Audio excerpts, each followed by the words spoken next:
আজ আমরা ডুব দিতে চলেছি এক অসাধারণ বাংলা রূপকথার গভীরে, সর্প রাজকন্যার গল্প। এটা এমন এক ভালোবাসার কাহিনী যা দুটো ভিন্ন জগৎকে এক সুতোয় বেঁধে ফেলে। চলুন এই জাদুকরী ভালোবাসার জগতে আমরাও একটু প্রবেশ করি।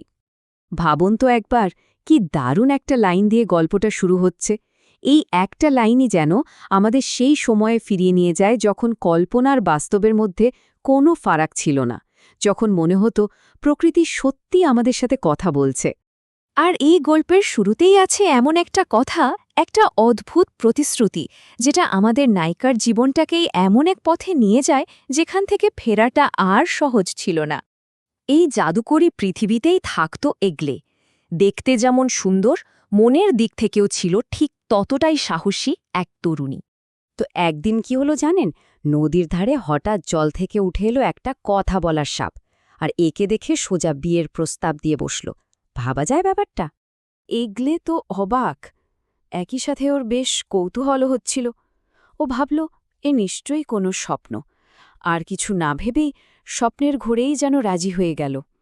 কিন্তু ও তখনও বোঝেনি যে ওর এই একটা হ্যাঁ ওর জীবনটাকে চিরদিনের জন্য বদলে দেবে।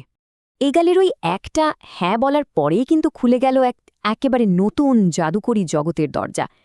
চলুন আমরাও উকি দিয়ে দেখি জলের তলার সেই রাজ্যে কি অপেক্ষা করছিল ওর জন্য। জলের নিচে নেমে এগোলে তো একেবারে এ যে এক অন্য দুনিয়া। স্ফটিকের দেওয়াল, চারিদিকে শুধু শান্তি আর রঙের মেলা। আর তখনই ও জানতে পারল ওই সাপটা আসলে কোনো সাপই নয়, সে হল সুদর্শন রাজকুমার জিলভিনাস, যে এক জাদুর কারণে সাপের রূপ নিয়েছিল। তো এগলির জীবনটা কেমন বদলে গেল ভাবুন। একদিকে ছিল তার চেনা জানা ডাঙার জীবন, পরিবার, মানুষজন, আর অন্যদিকে জলের তলার এই জাদুর রাজ্য। এখানে এসে এগিলে শুধু রানীই হল না, জিলভিনাসের সাথে তার ভালোবাসার সংসারও হল, তাদের চারটে সন্তানও হল। সবকিছু তো বেশ ভালোই চলছিল, কিন্তু গল্পের মোড় ঘুরল তখনই যখন এগালে অনেকদিন পর তার পরিবারকে দেখতে ডাঙায় ফিরে এলো। আর সেখান থেকেই শুরু হলো ভয় আর সন্দেহের খেলা। এগলের ভাইয়েরা তোর এসব কিছুই বুঝতে পারছিল না।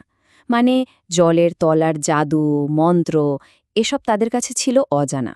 আর যে জিনিসটা আমরা জানি না সেটাকে ভয় পাওয়াটাই তো স্বাভাবিক, তাই না?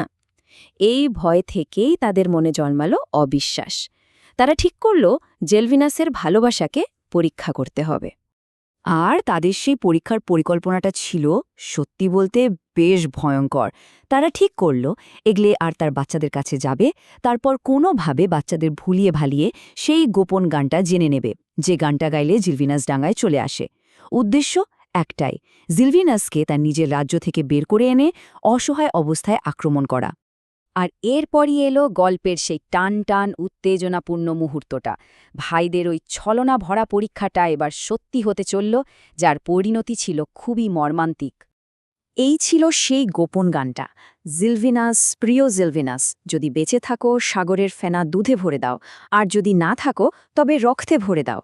ভাইরা যখন বাচ্চাদের কাছ থেকে এই গানটা আদায় করে নিল, ওই মাসুম বাচ্চারা তো বুঝতেই পারেনি যে তারা আসলে নিজের বাবার জন্যই পাতা ফাঁদে পা দিয়ে ফেলেছে। ব্যাস, পাদ পাতা হয়ে গেল। গানটা শোনা মাত্রই জিলভিনাস তীরে চলে এলো, যেখানে তার জন্য অপেক্ষা করছিল এগলের ভাইরা। এই দৃশ্য দেখে এগলে তো মাথায় আকাশ ভেঙে পড়ল। ও বুঝতে পারল যে এটা কোনো পরীক্ষাই নয়, এটা তো ওর স্বামীকে মেরে ফেলার ষড়যন্ত্র।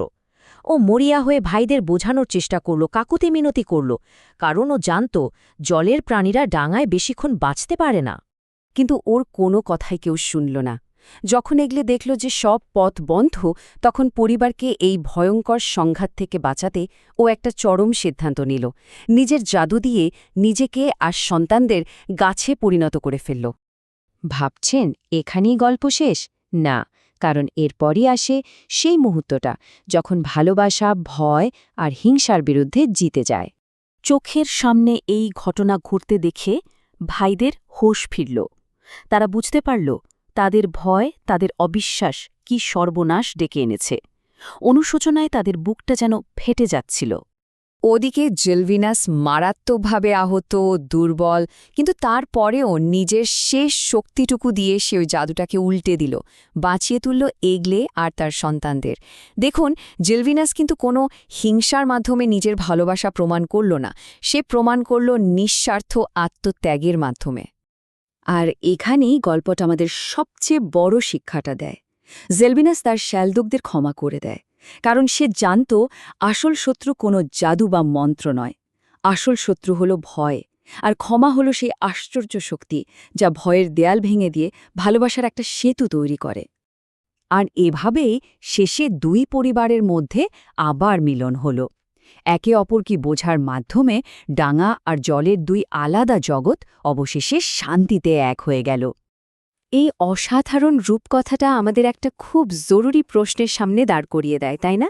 যে ভালোবাসার আসল পরীক্ষাটা ঠিক কী? আত্মত্যাগ, বিশ্বাস, নাকি ভয়কে জয় করার সাহস? এটা সত্যিই ভাবার মতো একটা প্রশ্ন।